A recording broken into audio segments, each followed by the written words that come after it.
I bought the Sony ZV-E10 II camera a year ago, and I initially didn't know what I was doing. I still don't know what I'm doing.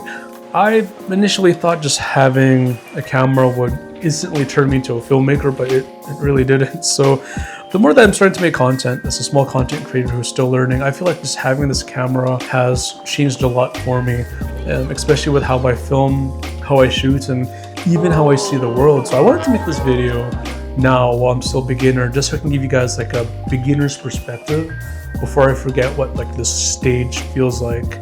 So on this video, I just want to talk about the camera itself, things I like, things I dislike, and things I learned during my 1-year journey of making content.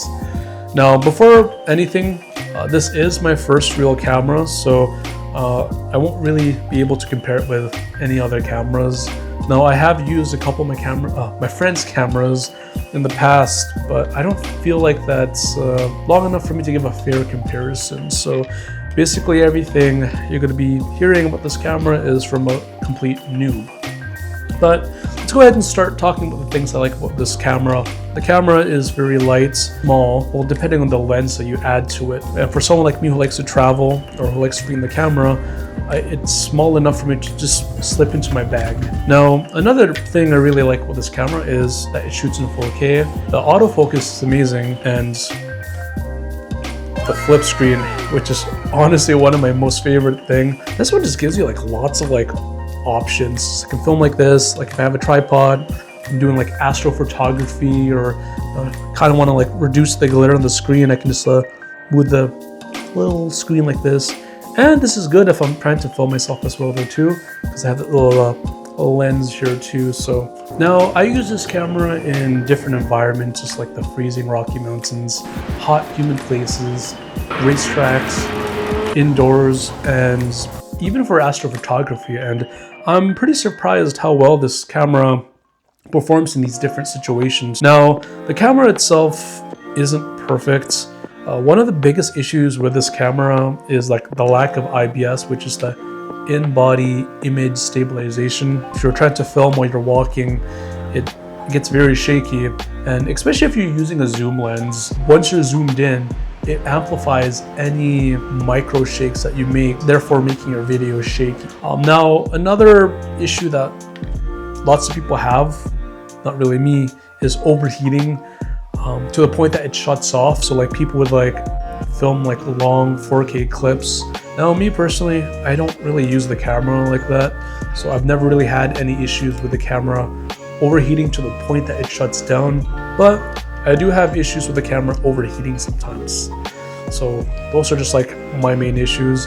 A small issue that I would like to mention is the battery, especially if I'm filming like 4K, but I just feel like that's normal with like any other 4K camera that you're filming with.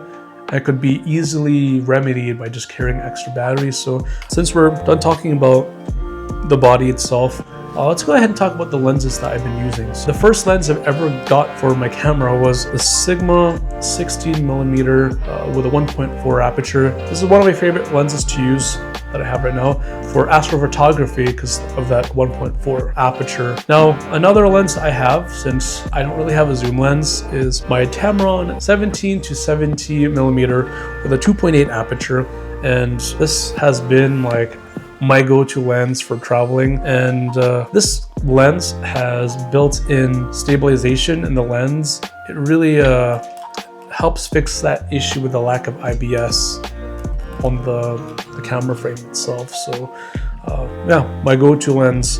Now, the gear is only part of the equation. A couple of things that I learned from my content creating journey is just building up that confidence and building up that momentum. And one of my biggest things was just fear of like people not liking my content, or people not even watching it. But I just learned to just accept that and just keep posting things that I like, because I feel like content creating or anything that you do is, it's kind of like a blade. You know, it's going to be dull at first, but you got to keep sharpening and honing your skills. And for my experience too, is it's kind of like, how am I going to find out what my style is if I'm not consistently making content? It's like trying to steer a car while you're not parked, or while you're parked. How can you make those corrections if you're not moving. So I feel like just having that momentum and being consistent has been like the biggest lesson that I've learned during my content creating journey. And I know that's something that I'm still working on too. But anyways, I didn't make this video to tell you guys that you guys need to buy a camera to make content.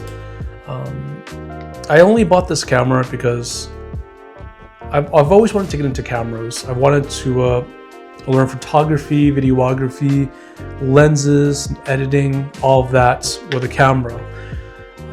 That's just my personal choice. I'm actually filming with my phone right now, and some of the shots that I take too have been on my phone because sometimes I can't bring my camera everywhere and it's more convenient to carry a phone.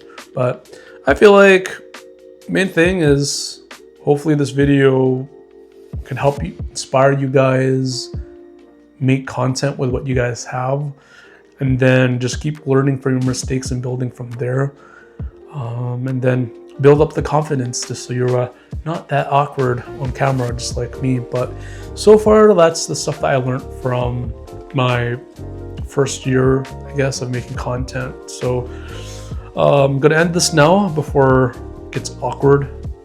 But thanks for watching my video, and I'll see you guys on the next one. Thanks for joining me on my little journey. Okay, bye.